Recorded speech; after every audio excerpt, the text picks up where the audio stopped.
Alright guys, so as you can see, there's a fly. Get up. Yeah, as you can see, the bike is back home, which of course means it has been fixed. Turns out that it was an electrical issue. The battery that was in the bike, apparently because of the age or the deterioration internally, it was able to hold charge, but it was like a latent charge.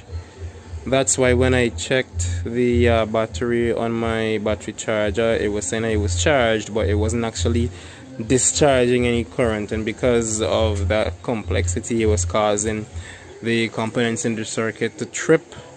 That's the reason we were getting that click and the bike wasn't starting.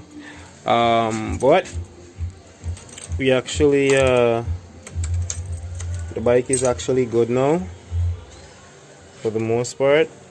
We are getting ignition when we start up. Let me just awkward position in my hand. So we are in the clear.